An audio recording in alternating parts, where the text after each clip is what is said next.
When walking in the mall, have you ever been approached by an aggressive salesperson screaming, "Excuse me, could I ask you a question?" And you reply, "Sure," since you don't want to come off as rude. And they might ask, "Are you looking for a conditioner to volumize your dull and flat hair? Then I've got the product for you." Or how about when a telemarketer calls your house and asking, "Hello, would you like to make a $100 donation to our charity today?" But after you refuse, they would ask, "Oh, well, that's all right. You can donate $10 instead." Which sounds more reasonable, so you agree. If you've experienced any of these situations, then you have fallen into the foot in the door and the door in the face traps. These two techniques are used to induce compliance, which is changes in behavior due to a direct request. The foot in the door is a two-step compliance technique that involves asking a person for a small request, and once they agreed, ask them for a larger request. People are more likely to agree to the larger request once they've agreed to the smaller one. This technique relies on a person's desire for consistency. When we perform a behavior, we're likely to engage into a similar behavior to be consistent. This is why we agree to the second larger request. Another reason that we comply is because of our self-perception and how we interpret our attitudes from our behaviors. People who agree to the initial request would see it as reflective of their self-perception and attitudes, and to be consistent, they're more likely to agree to the second request. They end up creating a new self-image of being the type of person who complies to these kinds of requests. These techniques are used to target consumers in retail and marketing. When they try to sell you a cheap product, but then eventually persuade you to buy a more expensive product. The foot in the door technique can also be used by charitable organizations. By requesting small donations, they eventually build up to larger donations. This technique can also be used by public awareness campaigns.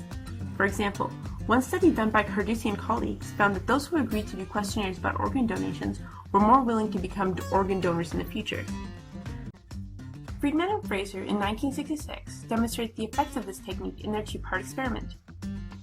In the first experiment, they recruited 156 randomly selected women who were placed into 4 groups, where the first 3 groups were contacted twice, while the 4th group was only contacted once. The first 3 groups were asked to do a survey about the type of household products they used. Afterwards, they were contacted 3 days later to see if they would allow one of the representatives to go to their house to catalog their products. The results showed that 52.8% of those who did the survey later agreed to allow a representative to come to their house. However, 22% of those who were only contacted once allowed a representative to come to their house. This experiment demonstrates that if a person agrees to a small request, they are likely to agree to a larger request asked by the same person. The second experiment involved 112 women and men, in which 7 men were at home at the time. They were divided into similar groups as the first experiment. They were asked if they would put a small sign on their yard or fill out a survey about safe driving or keeping California clean. The second request involved being asked by a different person if they would put a larger, unattractive billboard about either safe driving or keeping California clean in their yard. The results showed that 55% of those who agreed to put the small sign also agreed to put the large billboard. However, 20% of those who were only asked to put out the billboard agreed.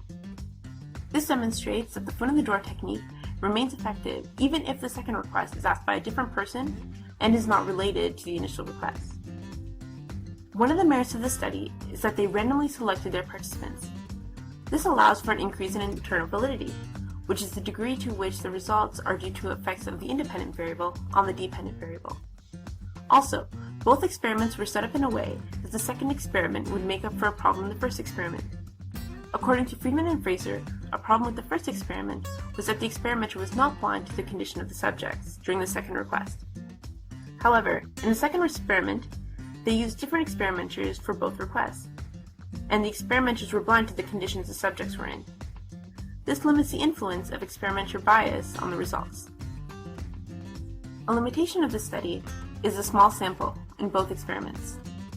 This causes a decrease in the external validity, which is the ability to generalize the result of the study to the rest of the population. Another limitation that was acknowledged by the researchers was that there could have been other confounding variables that could have influenced the results that were not measured. Created using Powtoon.